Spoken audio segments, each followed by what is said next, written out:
Ready?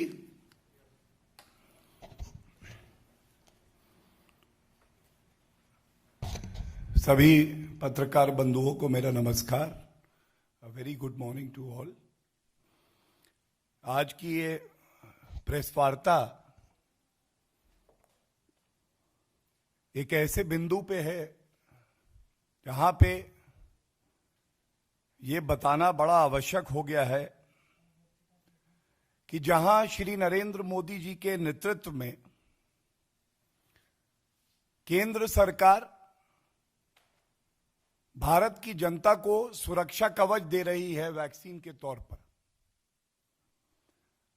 वहीं दूसरी तरफ कांग्रेस पार्टी खासकर और कुछ विपक्षी दल हैं जो नहीं चाहते कि भारत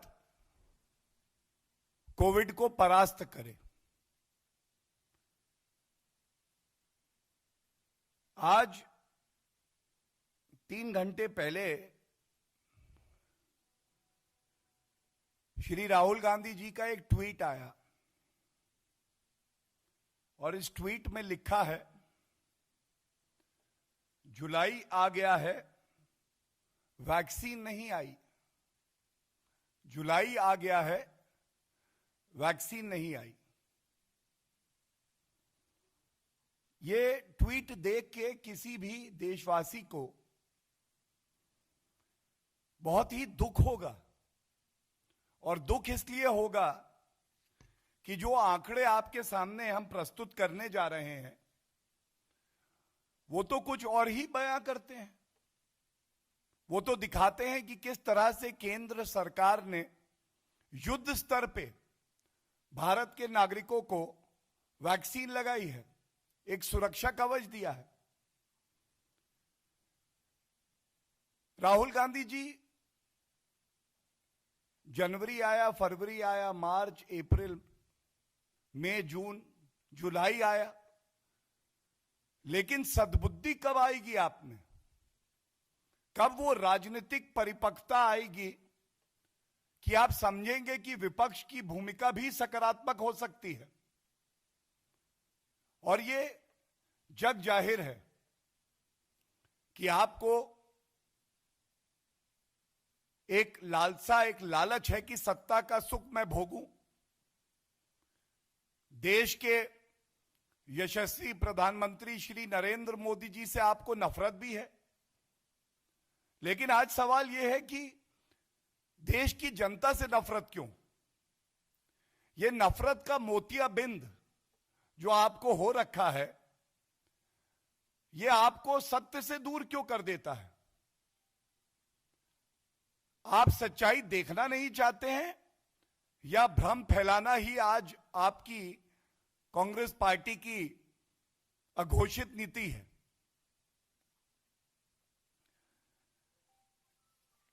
जब ये प्रेस वार्ता हम लोग कर रहे हैं, हम सब जानते हैं कि 21 जून से वैक्सीनेशन ड्राइव में एक नई तेजी, एक नई उछाल आई, और ये कहते हुए भी हमें गर्व होता है कि भारत विश्व में आज ऐसा देश है जिसने अपने 34 करोड़ नागरिकों को सुरक्षा कवच दिया है। हम सब जानते हैं कि वैक्सीन एक इकलौता ऐसा तरीका है जिससे आप भारत की जनता को सुरक्षित कर सकते हैं। और राहुल गांधी जी, ये प्रश्न आपसे है, जुलाई आ गया, वैक्सीन नहीं आई, तो जो आंकड़े हैं, जुलाई की ही पहले बात कर लेते हैं। 1 जुलाई को जिसके आंकड़े आज आए हैं, 24 घंटे में 41,60,000 वैक्सीन लगाई गई, और 21 तारीख से लेके आज तक जो डेटा सामने आया है, राहुल गांधी जी 11 दिनों का ये डेटा है, भारत में 6,85,00,000 वैक्सीन लगाई गई हैं 11 दिन की समय अवधि में। और अगर इसका औसत निकाला जाए, एवरेज निकाला जाए, तो प्रतिदिन 24 घंटे में ये 62 लाख के आसपास होता है। तो राहुल गांधी जी, ये सवाल आपसे जरूर पूछा जाएगा, थोड़ा होमवर्क आप भी करेंगे, पढ़ाई लिखाई करेंगे, और आज आपकी ये जिम्मेदारी है कि अगर आपने एक ट्वीट किया जो बहुत ही हल्का ट्वीट था, तो आप ये जानकारी दें कि क्या विश्व में कोई और देश ऐसा है, कितने देश हैं जहां पे 24 घंटे में 62 लाख वैक्सीन औसतन लगे हैं पिछले 11 दिन की अवधि में। और मुझे याद आता है जब भारत में 2 वैक्सीन कोविशील्ड, जो भारत में बड़ी मात्रा में निर्मित हो रहा है, और कोवैक्सीन, स्वदेशी वैक्सीन, जिसे हमारे वैज्ञानिकों ने बनाया और हर भारतीय को गर्व हुआ कि भारत वैक्सीन आविष्कार करने में और उत्पादन करने में अव्वल है। तब आपके कांग्रेस के नेता और संवैधानिक पदों पर बैठे हुए मुख्यमंत्री छत्तीसगढ़, पंजाब, राजस्थान कोवैक्सीन पे सवाल उठा रहे थे। यह भारत को मजबूत करता है या कमजोर करता है, यह जरूर बताइए राहुल गांधी जी। शशि थरूर जी का एक ट्वीट है। शशि थरूर जी ने कोवैक्सीन के लिए कहा था, the Covaxin has not yet had phase 3 trials, approval was premature and could be dangerous. खतरनाक है ये। जयराम रमेश ने कोवैक्सीन को फिर से घेरा और कहा कि इसे नहीं लगना चाहिए। और शर्म की बात है कि राहुल गांधी जी कोविड वायरस को आपने मोविड बुलाया। अगर हल्की राजनीति करनी होती तो बहुत से लोग कहते हैं कि इसको रोविड बुलाओ, हम भी कह सकते थे। हम भी कह सकते थे रोविड वायरस जो है भारत में बहुत ही खतरनाक है, क्योंकि यह अंदर से भारत को खोखला करने का काम करता है। लेकिन श्री नरेंद्र मोदी जी इस वायरस से लड़ने का ये जो प्रयास है, ये जो युद्ध स्तर पे काम चल रहा है, इसे भाजपा और गैर भाजपा शासित राज्यों में नहीं बांटना चाहते। ऐसे भी राजनीतिक दल हैं जिनका नाम लेना भी यहां उचित नहीं होगा, क्योंकि उनकी ना इतनी योग्यता है, ना उनकी ऐसी रेपुटेशन है कि उनका नाम लिया जाए। उन्होंने इसे बीजेपी का टीका बता दिया था। उन्होंने बीजेपी का टीका बताया, और ये राष्ट्रीय अध्यक्ष जिस पार्टी के हैं उन्हीं के पिताजी ने वो टीका लगवाया, क्योंकि वो जानते थे ये भारत का टीका है। क्या ये जिम्मेदारी आज विपक्ष की नहीं है कि जब वो अनर्गल आरोप लगाएं, इस तरह के ओछे हल्के गंदे ट्वीट करें, तो अपने आप से जरूर पूछें कि अगर हम आज सरकार को घेरें सिर्फ इसलिए क्योंकि हमें घेरना है या मोदी जी से नफरत है, तो क्या हम भारत की लड़ाई जो कोविड के खिलाफ है उसको कमजोर कर रहे हैं कि मजबूत कर रहे हैं? और मैं पुनः कहूंगा, ये हमारे लिए गर्व की बात है कि पूरे विश्व में भारत आज एक ऐसा देश है जिसने पिछले 11 दिन में 6,85,00,000 टीके लगाए हैं। इनको सुरक्षा कवच कहना गलत नहीं होगा। जनता को सुरक्षा कवच अगर किसी ने दिया है तो वो केंद्र की सरकार ने अपनी कर्तव्य परायणता को दर्शाते हुए दिया है। औसतन 62 लाख करीब करीब टीके हर दिन 24 घंटे में लगे हैं पिछले 11 दिन में। आगे वैक्सीनेशन ड्राइव में और तेजी आएगी और यह भारत सरकार की प्रतिबद्धता है कि दिसंबर 2021 तक जो वैज्ञानिक कहते हैं उस हर नागरिक को टीका पहुंचेगा।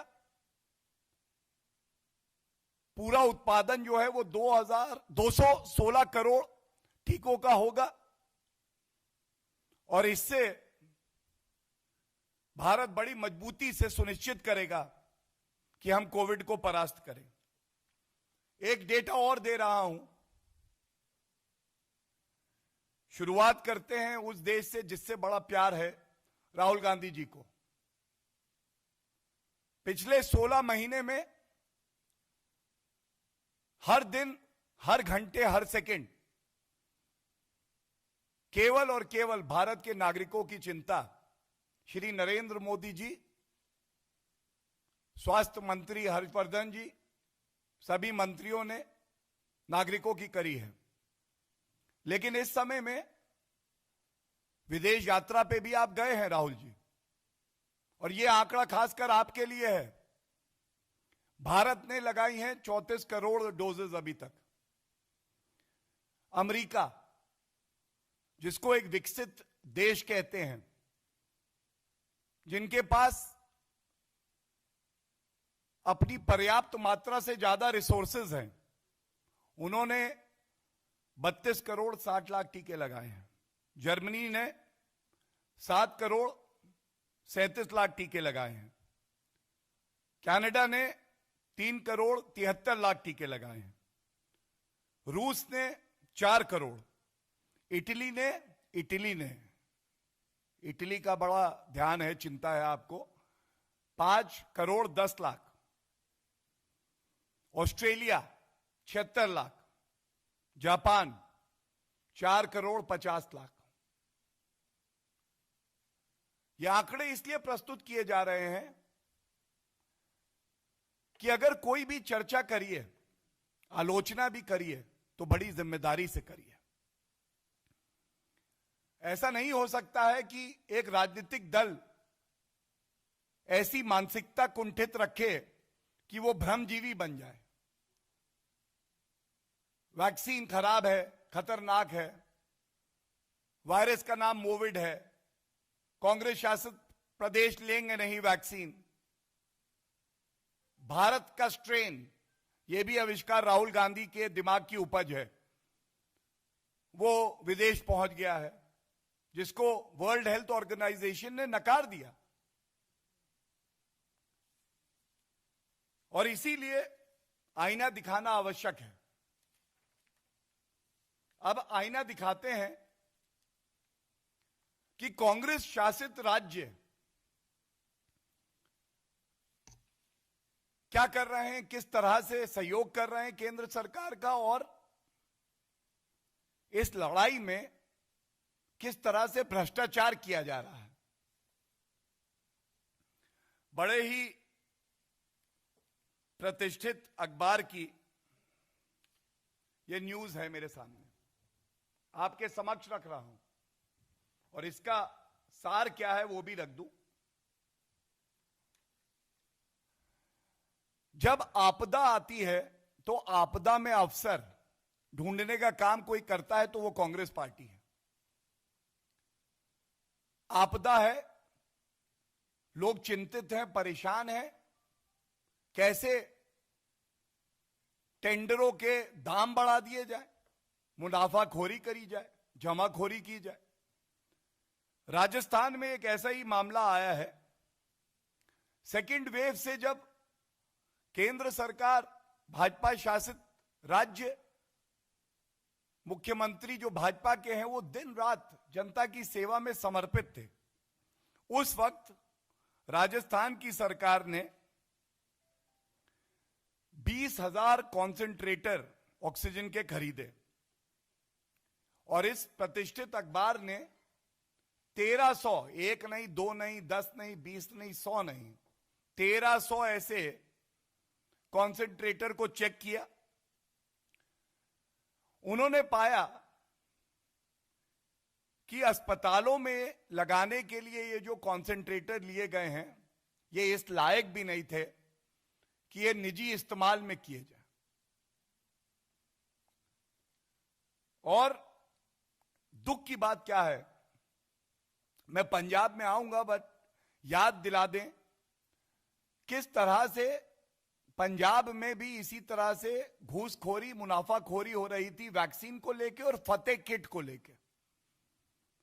और अब सामने आया है कि जिस ऑक्सीजन कॉन्सेंट्रेटर का दाम खुले बाजार में 35,000 रुपए के आसपास था, वो 1 लाख रुपए में खरीदे गए। 1 लाख रुपए, 3 गुना ज्यादा मार्केट रेट से। और दुख की बात यह है कि ये सारे के सारे कॉन्सेंट्रेटर जो है जनता के काम भी नहीं आ पाए।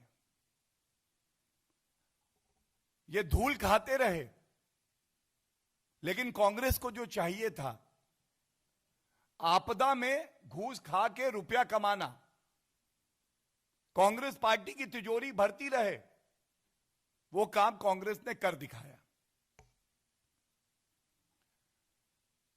और इसके साथ अति आवश्यक है कि राजस्थान में यह पहली बार नहीं हो रहा।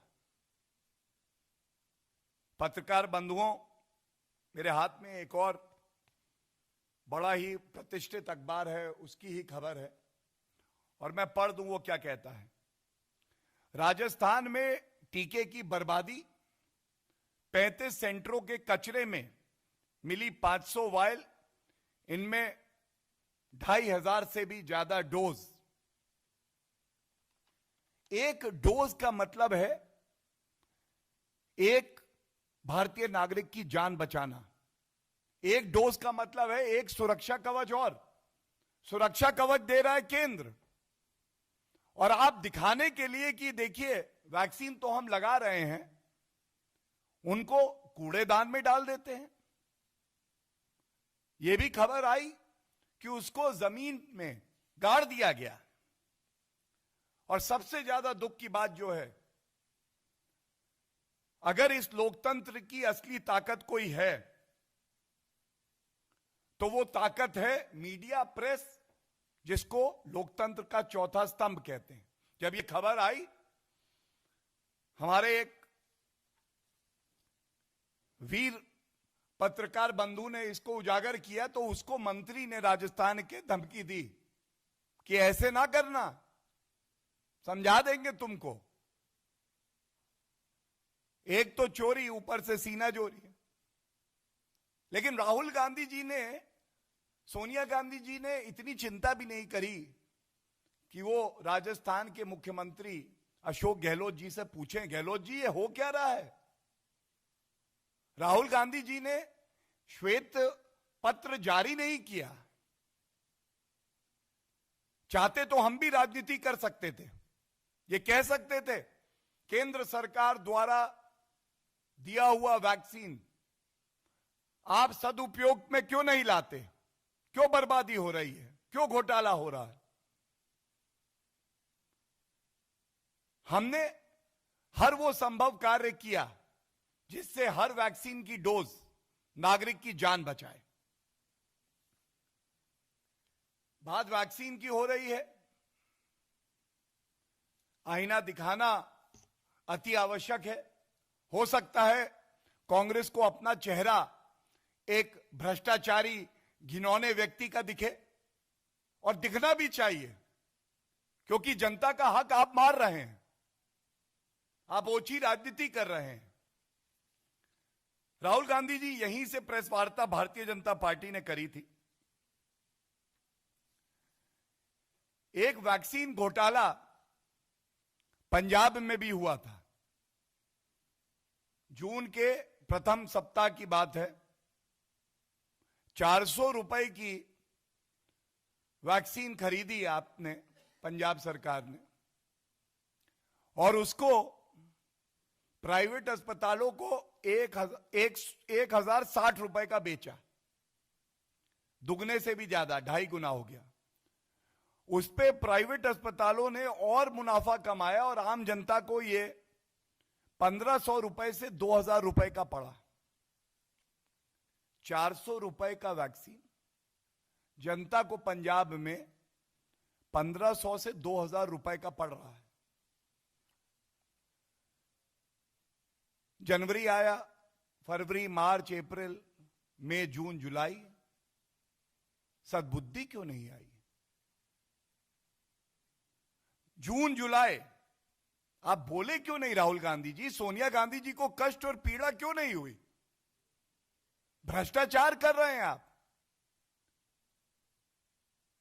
हमारे भाई बहनों के लिए जो सुरक्षा कवच है उससे आपकी तिजोरी भरी जाए, यह कतई बर्दाश्त नहीं होगा मिस्टर राहुल गांधी।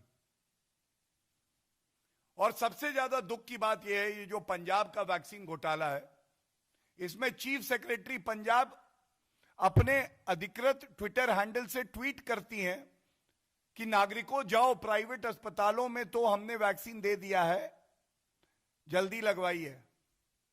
सरकार निकम्मी निठल्ली रहेगी पंजाब की। प्राइवेट अस्पतालों में आप 1500 रुपए से लेकर 2000 रुपए का वैक्सीन लगवाओ, कमीशन वापस आ जाएगी कांग्रेस के पास।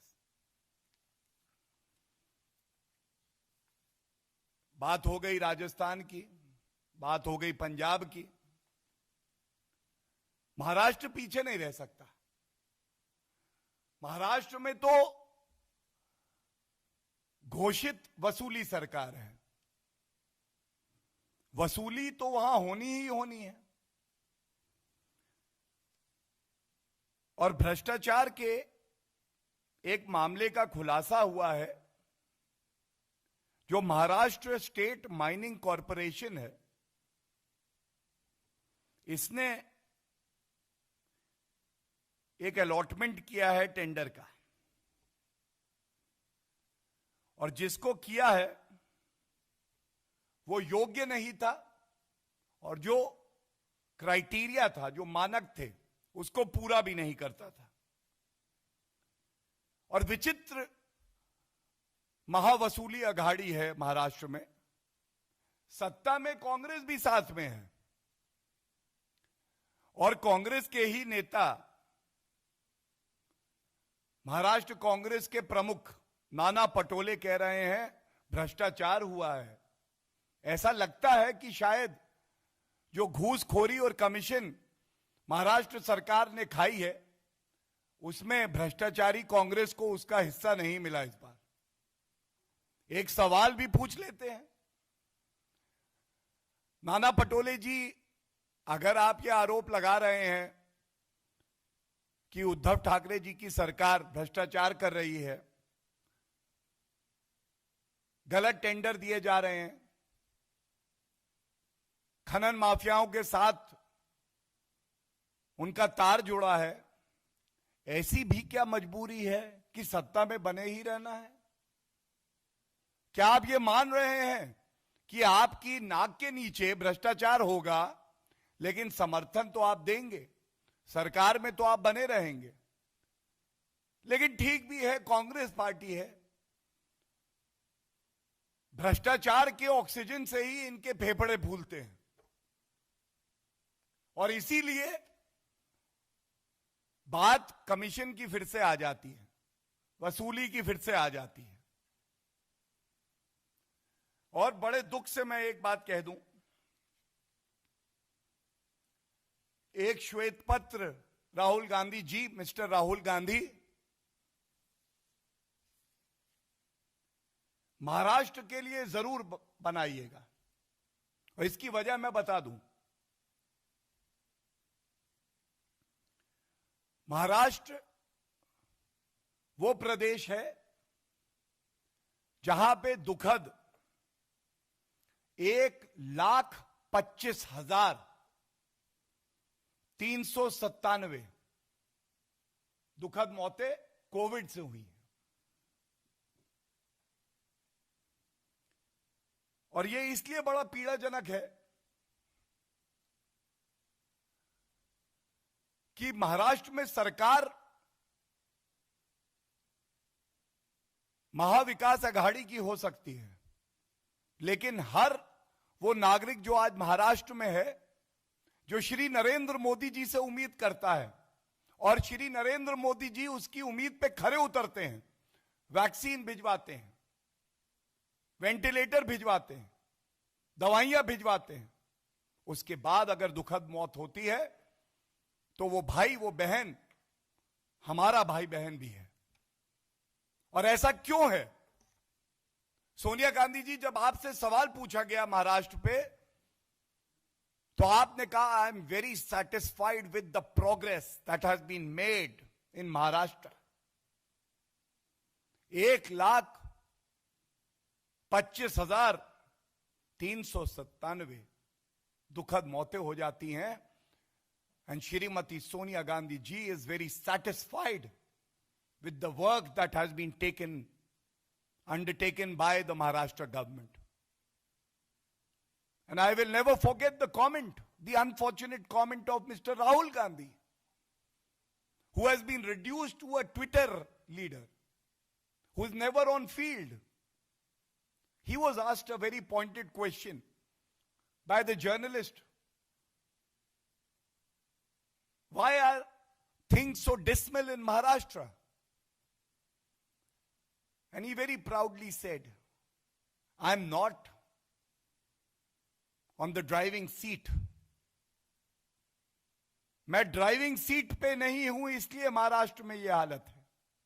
राहुल गांधी जी आप सरकार का हिस्सा हैं, अंदर से समर्थन दे रहे हैं, क्या यह शोभा देता है आपको? आप कहें मैं ड्राइविंग सीट पे नहीं हूं। स्वर्गीय श्रद्धेय अरुण जेटली जी ने अपने एक लेख में राहुल गांधी को क्लाउन प्रिंस बताया था, और वाकई आज ऐसा लगता है that Mr. Rahul Gandhi lacks the maturity, the seriousness that should be there in a leader of opposition.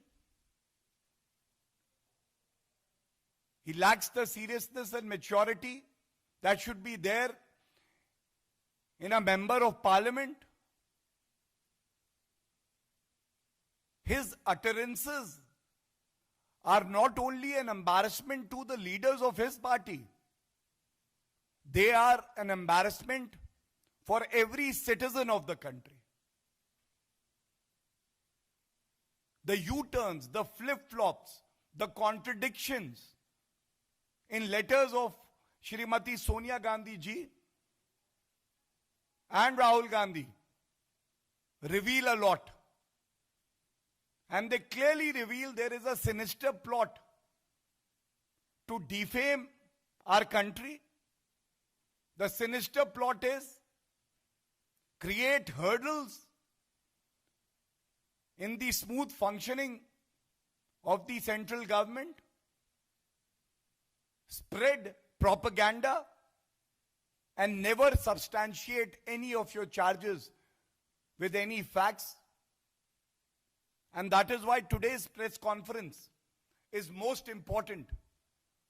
Because when Bharatiya Janata Party speaks, it speaks with numbers, with facts, and with honesty.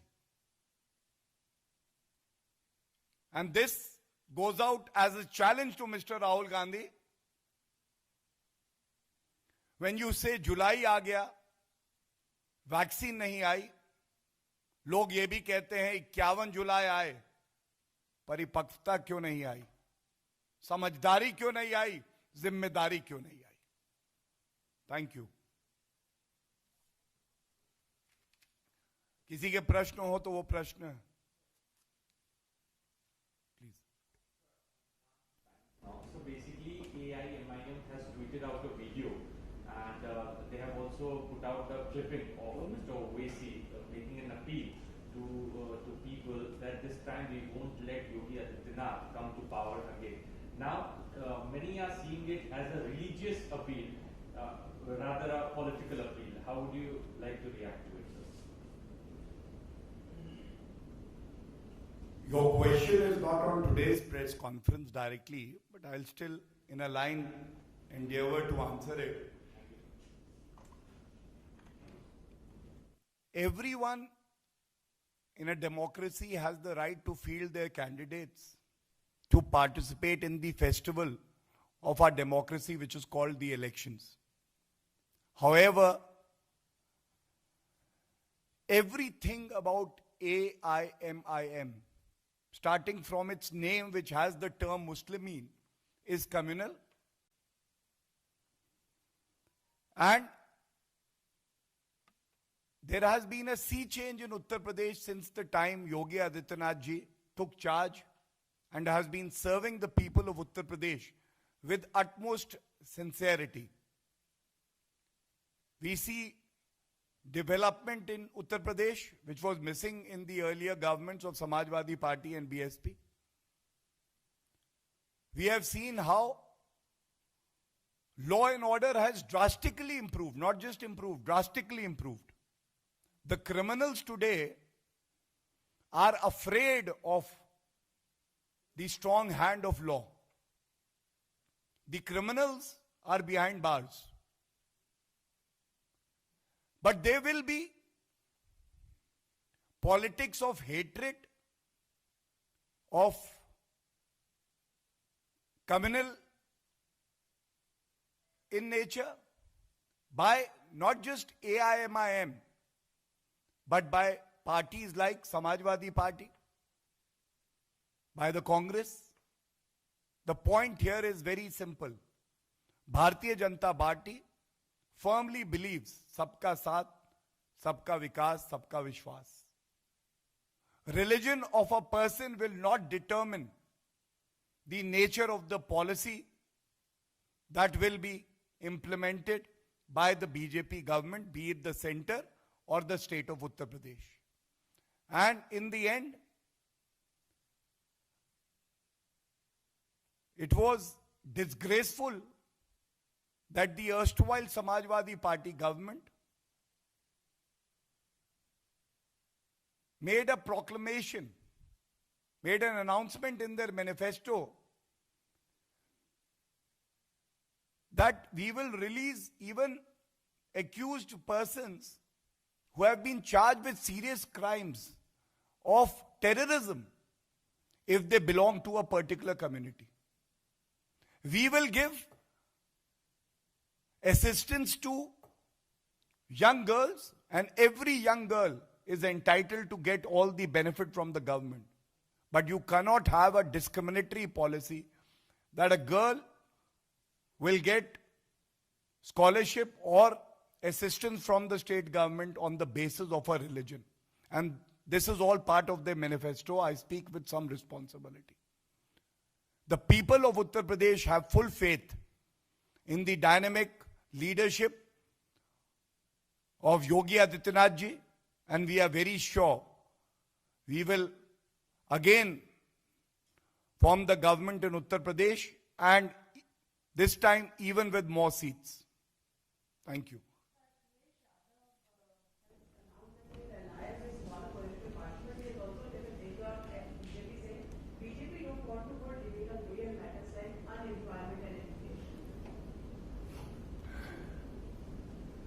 Let him put his house in order first. He is not having a political party. It's a Parivar party.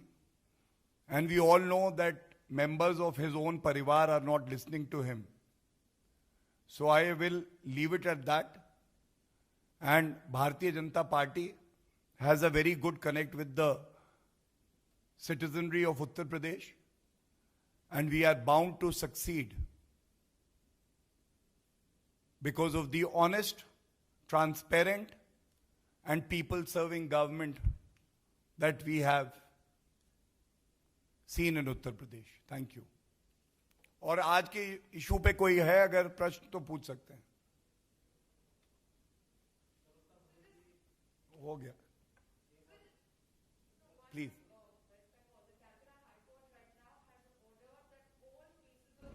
Violence have to be registered and investigated, or victims have to be given benefit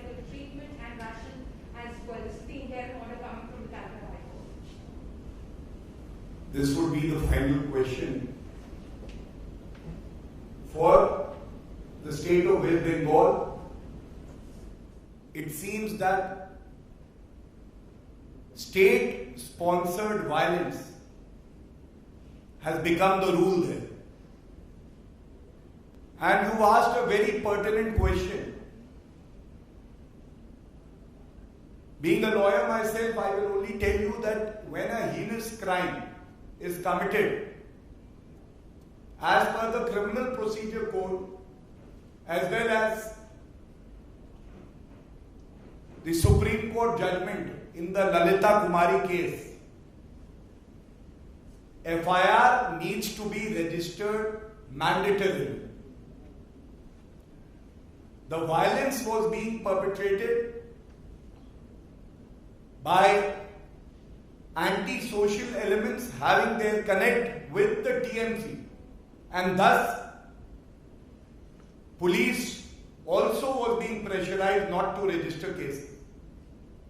The very fact that 5 judges bench of the Honorable Calcutta High Court is hearing this matter shows how Constitution of our country has been butchered by the Chief Minister Mamata Banerjee. And in a country or state governed by rule of law, by the Constitution, there is no such place for anarchism which Mamata Banerjee has shown. We will fight tooth and nail against the misrule of Mamata Banerjee ji, as well as we stand with every worker of the BJP who believes in our vibrant democracy as well as the ethos and the ideology of the Bharatiya Janata Party. Thank you.